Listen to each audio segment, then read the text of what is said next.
Hello friends, आज हम पढ़ेंगे हमारा अगला आवर्ती गुणधर्म जो है विद्युत ऋणता, इलेक्ट्रोनेगेटिविटी। इससे पहले हमने परमाणुवीय त्रिज्या, आयनिक त्रिज्या के बारे में पढ़ा, आयनन ऊर्जा के बारे में पढ़ा और इलेक्ट्रॉन लब्धि ऊर्जा के बारे में पढ़ा। आज हम पढ़ते हैं विद्युत ऋणता, इलेक्ट्रोनेगेटिविटी क्या होती है। तो सबसे पहला और इम्पोर्टेंट क्वेश्चन क्या है कि इनमें से कौन सा आवर्ती गुणधर्म जो है वो अपवाद रहित है। ध्यान रखना, शुद्ध आवर्ती गुणधर्म कौन सा है। तो सबसे पहली इंपॉर्टेंट बात क्या है इसके बारे में कि यह शुद्ध आवर्ती गुणधर्म है। ठीक है, शुद्ध आवर्ती गुणधर्म का मतलब यह होता है कि इसमें कोई तरह का अपवाद नहीं है। जब हम पीरियोडिक टेबल में बाएं से दाएं या ऊपर से नीचे चलते हैं तो बाकी जो आवर्ती गुणधर्म हैं, पीरियोडिकल प्रॉपर्टीज हैं, उनमें एक्सेप्शंस आते हैं, अपवाद आते हैं, है ना। कहीं कहीं उनमें इररेगुलेशंस, अनियमितताएं आती है, लेकिन इस प्रॉपर्टी में कोई तरह की अनियमितता नहीं है। तो ये पहला और अच्छा इंपॉर्टेंट सवाल जो एग्जाम में बन सकता है कि कौन सा आवर्ती गुणधर्म एक शुद्ध आवर्ती गुणधर्म है। तो वो है इलेक्ट्रोनेगेटिविटी, विद्युत ऋणता। दूसरी बात जो आपको ध्यान रखनी है कि बाकी सारे जितने भी आवर्ती यानी कि पीरियोडिकल प्रॉपर्टीज थी, है ना, उन पीरियोडिकल प्रॉपर्टीज में आपको अकेले परमाणु की जरूरत पड़ती है, सिंगल आइसोलेटेड गैसियस एटम। यहां ऐसा नहीं है।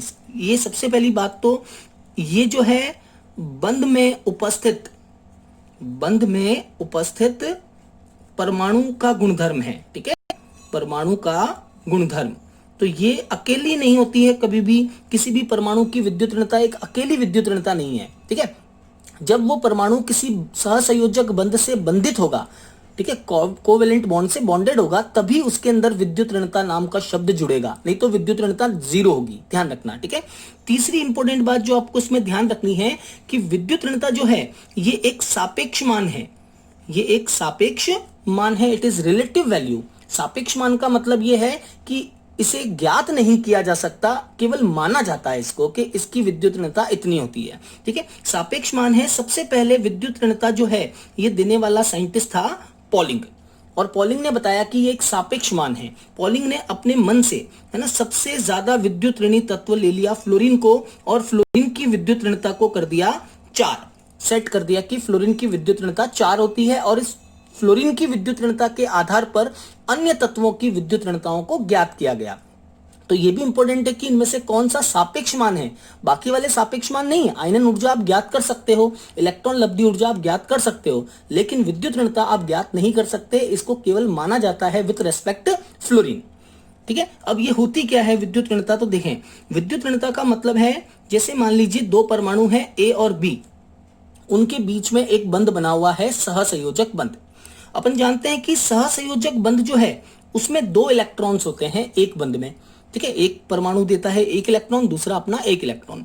ये जो बंध के इलेक्ट्रॉन हैं, इन बंध के इलेक्ट्रॉन्स को या तो परमाणु ए अपनी ओर खींचने की कोशिश करता है या परमाणु बी अपनी ओर खींचने की कोशिश करता है। यानी किसी परमाणु के द्वारा बंध के इलेक्ट्रॉनों को अपनी ओर खींचने की क्षमता को हम विद्युत ऋणता कहते हैं। सिंपल सी बात है, याद रखना, किसी सहसंयोजक बंध, कोवेलेंट बॉन्ड, सहसंयोजक बंध में उपस्थित परमाणुओं द्वारा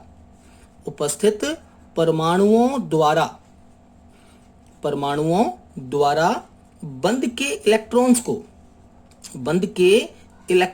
को अपनी ओर आकर्षित करने की, ठीक है, बंध के इलेक्ट्रॉन को अपनी ओर अट्रैक्ट करने की, आकर्षित करने की जो क्षमता है, आकर्षित करने की क्षमता को हम विद्युत ऋणता कहते हैं। ठीक है, क्षमता को विद्युत ऋणता कहते हैं, विद्युत ऋणता कहते हैं। तो विद्युत ऋणता जस्ट एक अट्रैक्शन वैल्यू है, एक आकर्षण मान है। तो ये आकर्षण मान तभी होगा जब वो परमाणु किसी सहसंयोजक बंध के अंदर बंधित होगा। अगर वो सहसंयोजक बंध में नहीं है, फ्री एटम है, मुक्त परमाणु है, तो उसकी जो है इलेक्ट्रोनेगेटिविटी 0 होती है। मैं आपको एक एग्जांपल बताता हूं, सिंपल से देखिएगा। अगर आपको कह दें ये है फ्लोरीन फ्री, ठीक है, फ्री फ्लोरीन, मुक्त अवस्था में फ्लोरीन है, इसकी विद्युत ऋणता कितनी होगी? 0। ठीक है, और यही फ्लोरीन है जो HF यानी कि हाइड्रोजन के साथ बंध बना के जुड़ा हुआ है। अब आपको पूछ लिया कि इसकी विद्युत ऋणता कितनी होगी, तो अब आप कहेंगे कि यहां पे फ्लोरीन की जो विद्युत ऋणता है वो 4 है। अब बात समझ में आई? सापेक्ष मान का मतलब क्या होता है? ये केवल बंधित परमाणु के अंदर ही हो सकती है। फ्री परमाणु की विद्युत ऋणता हमेशा 0 होती है।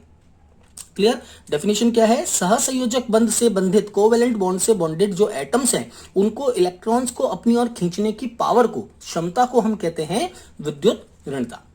ठीक है? और इसकी अवधारणा सबसे पहले किसने दी? पॉलिंग ने। तो ये इंपॉर्टेंट सवाल जो है वो इलेक्ट्रोनेगेटिविटी पे बनते हैं एग्जाम में। चलिए आगे बढ़ते हैं। अब जब हम पीरियोडिक टेबल में बाएं से दाएं या ऊपर से नीचे आते हैं तो इसमें क्या ट्रेंड होते हैं इलेक्ट्रोनेगेटिविटी के बारे में? तो ध्यान रखना, जब हम आवर्त में बाएं से दाएं चलते हैं, ठीक है, आवर्त में बाएं से दाएं चलते हैं तो विद्युत ऋणता यानी कि इलेक्ट्रोनेगेटिविटी जो है वो बढ़ती है। ठीक है? जबकि वर्ग में ऊपर से नीचे चलते हैं, जब हम पीरियड में ऊपर से कॉलम में, ग्रुप में ऊपर से नीचे चलते हैं वर्ग में, तब उसकी विद्युत ऋणता जो है वो घटती है। किसी भी परमाणु की विद्युत ऋणता बंधित में है ना, मुक्त परमाणु की 0 होती है। बंधित परमाणु में अगर वो परमाणु आवर्त में बाएं से दाएं चल रहे हैं अपन रिलेटिवली, है ना, सापेक्ष रूप से, तो विद्युत ऋणता बढ़ती है और ऊपर से नीचे चलने पर विद्युत ऋणता घटती है। कारण पूछ ले ऐसा क्यों होता है? तो ऐसा इस वजह से होता है क्योंकि आवर्त में बाएं से दाएं चलने पर परमाणु का आकार घटता है। जब आकार घटेगा तो उसका नाभिक जो है वो और ज्यादा स्ट्रांग हो जाएगा इलेक्ट्रॉन को खींचने के लिए, इसलिए विद्युत ऋणता का मान बढ़ता है। जबकि वर्ग में ऊपर से नीचे चलने पर क्या होता है? परमाणु का आकार जो है वो घटता है, आकार जो है वो बढ़ता है। और जब आकार बढ़ेगा तो परमाणु का जो नाभिक है वो बंधित इलेक्ट्रॉनों को खींचने की पावर उसमें कम हो जाएगी। इस वजह से विद्युत ऋणता का मान भी कम हो जाता है।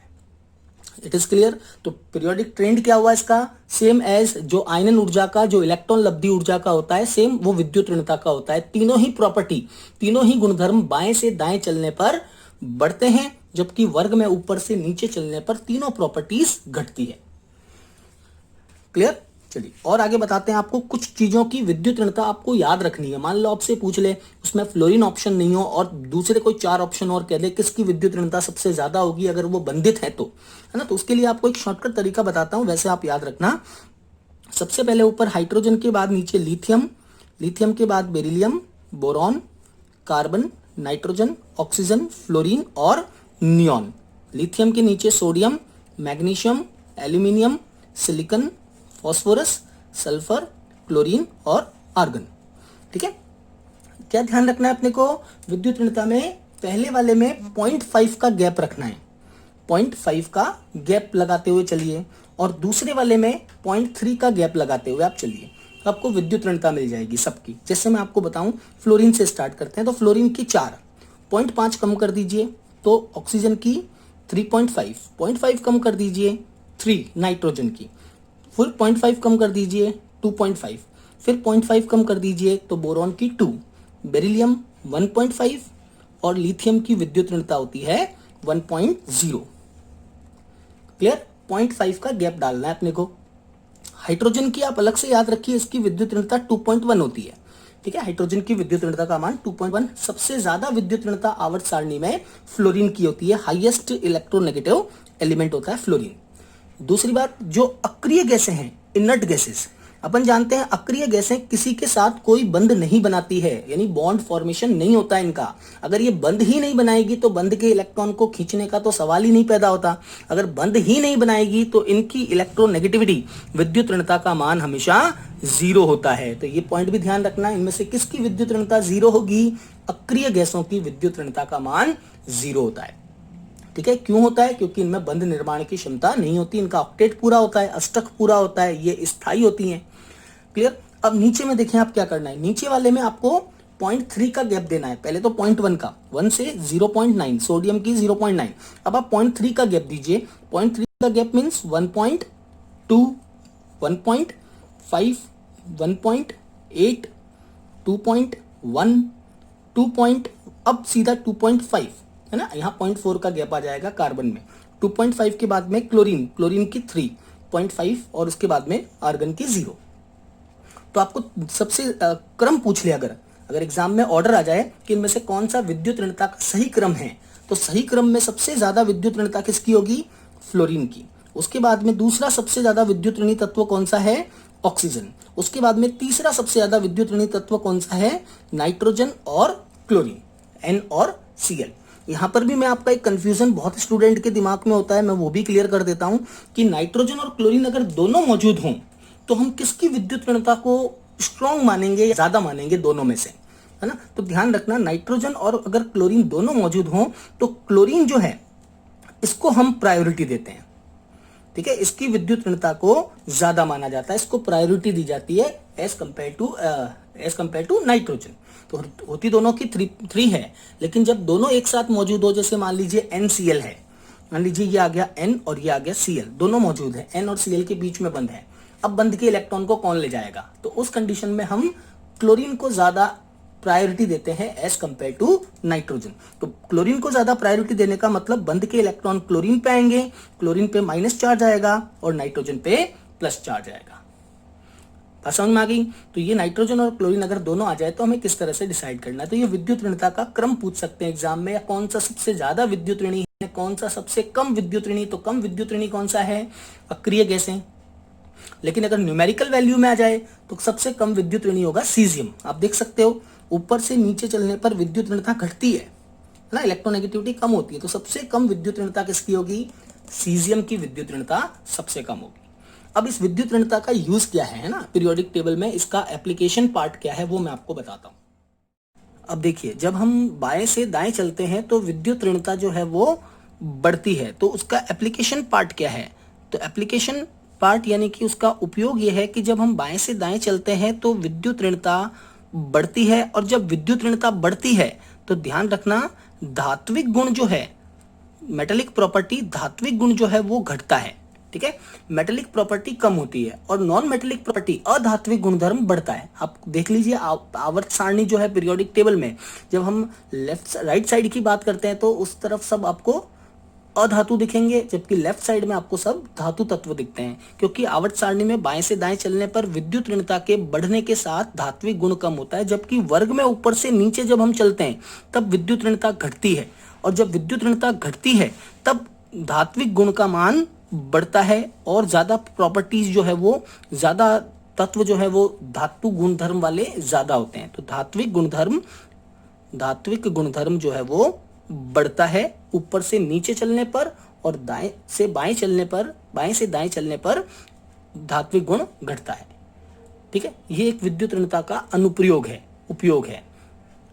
तो ये था विद्युत ऋणता। इसके आगे हम पढ़ते हैं वैलेंसी, वैलेंसी यानी संयोजकता, हमारा लास्ट आवर्ती गुणधर्म संयोजकता क्या होती है।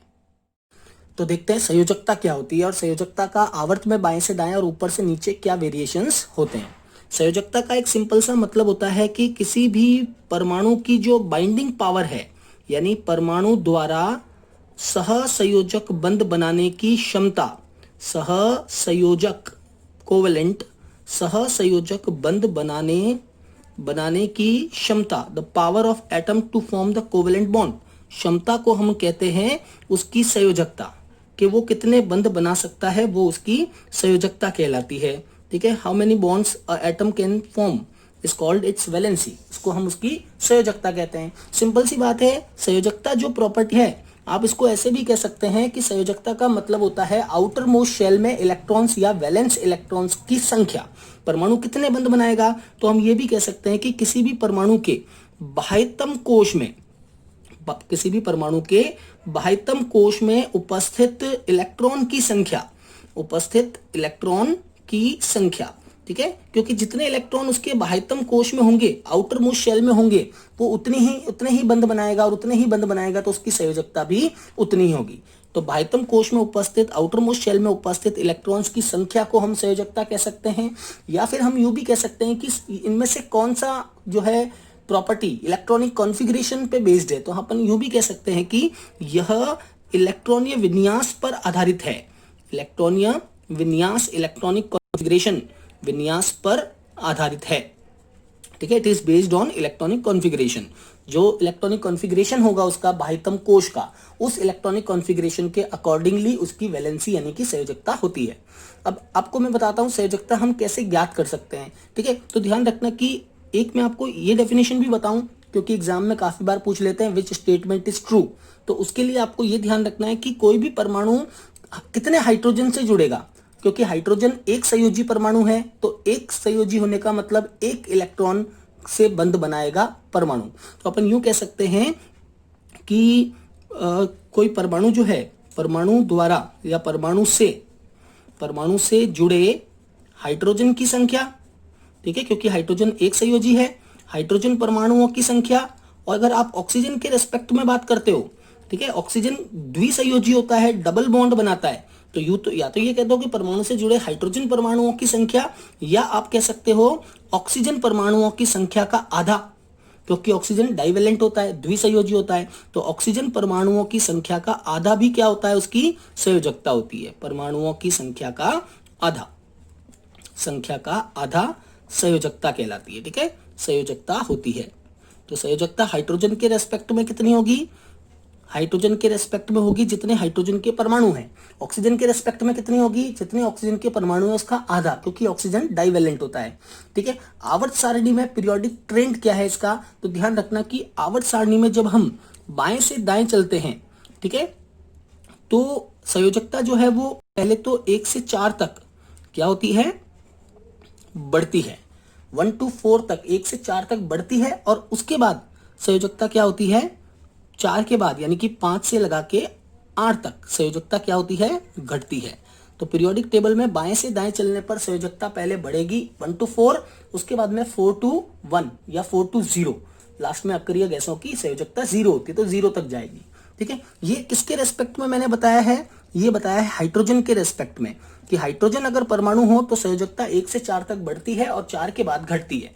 लेकिन अगर परमाणु ऑक्सीजन है तो ध्यान रखना कि आवर्त में बाएं से दाएं चलने पर संयोजकता 1 से 7 तक बढ़ती है, ठीक है। ये पॉइंट इंपॉर्टेंट पॉइंट है, जब हम बाएं से दाएं चलेंगे तो संयोजकता 1 से 7 तक बढ़ेगी।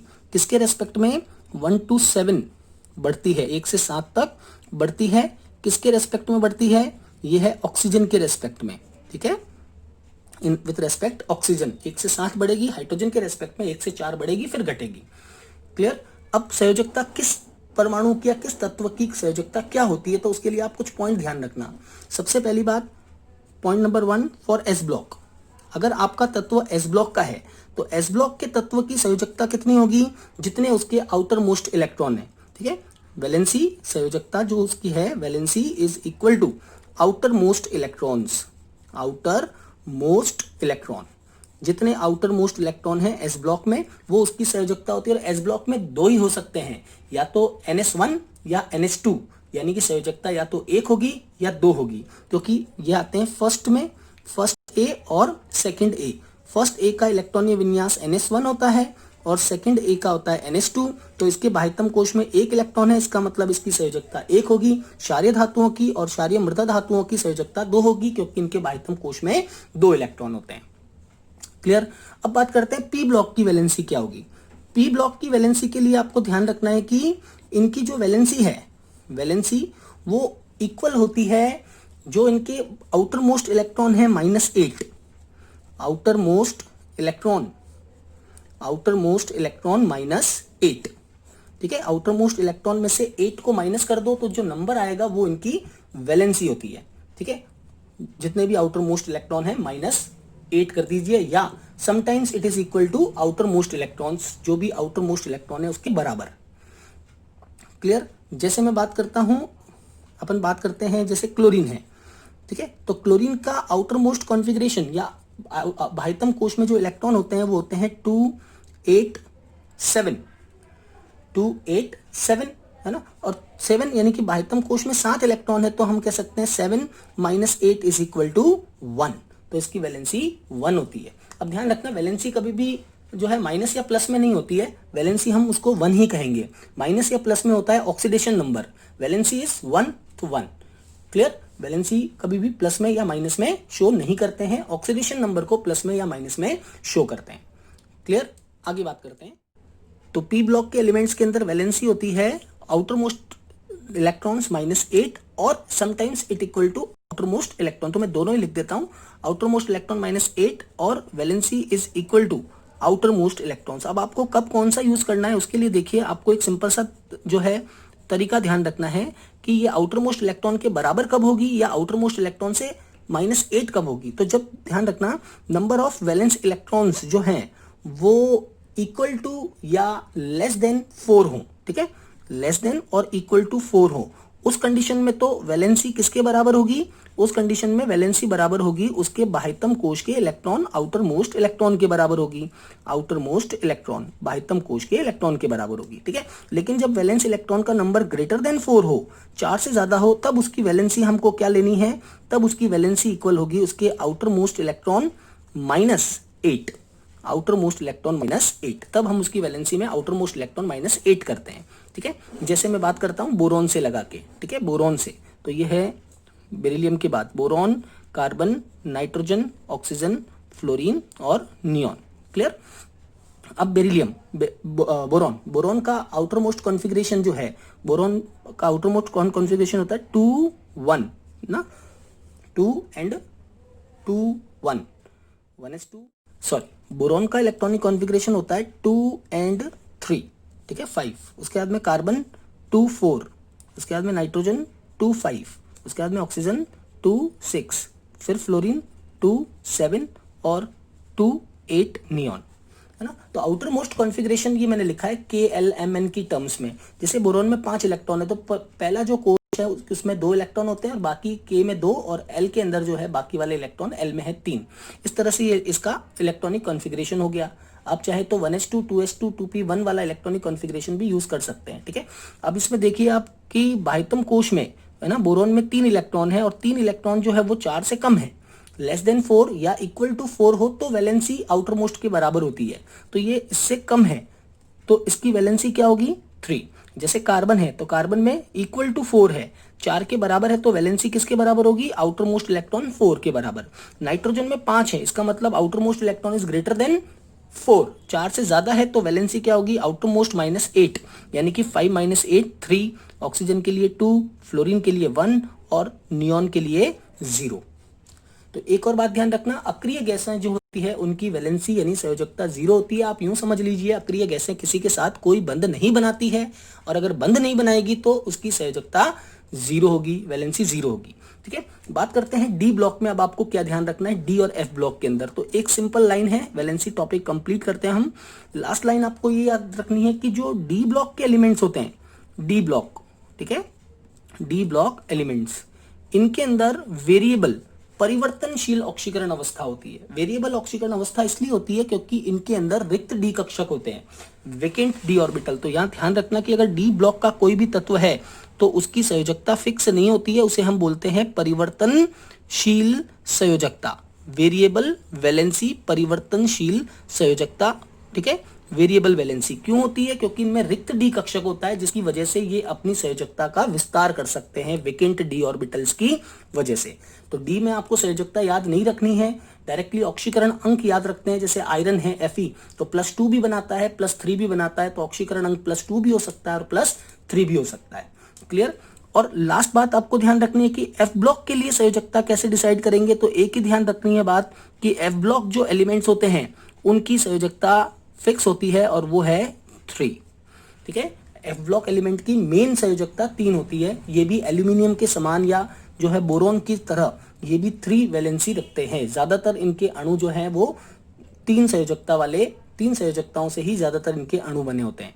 तो एफ ब्लॉक एलिमेंट की वैलेंसी 3 होती है, मेन वैलेंसी। डायरेक्ट क्वेश्चन पूछते हैं एग्जाम में, एफ ब्लॉक यानी लेंथेनॉइड और एक्टिनॉइड की मुख्य संयोजकता क्या होती है? तो मुख्य संयोजकता इनकी मेन वैलेंसी 3 होती है। ज्यादातर संयोजकता का जो उतार चढ़ाव होता है वो एस और पी ब्लॉक में, एस ब्लॉक में भी नहीं होता, पी ब्लॉक के अंदर ज्यादातर उतार चढ़ाव होता है। तो पी ब्लॉक के लिए संयोजकता को याद रखना पड़ता है, अदरवाइज संयोजकता याद नहीं रखनी पड़ती है। आज के लिए इतना ही, थैंक यू वेरी मच।